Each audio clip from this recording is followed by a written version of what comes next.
আসসালামু আলাইকুম প্রিয় বন্ধুরা, কেমন আছেন? এই দেখেন ইন্ডিয়ানি ভাই ঘরের কাজ করে, দেখেন পানি দিতেছে। এই দেখেন খেজুর খেজুর কিভাবে আসছে দেখেন আপনারা,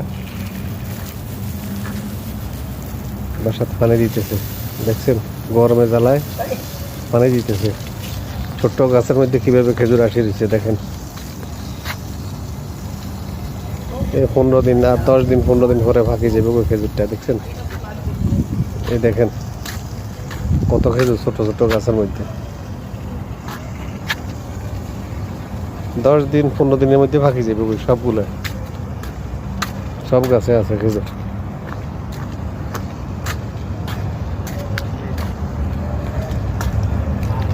কত খেজুর এগুলো ফাঁকলে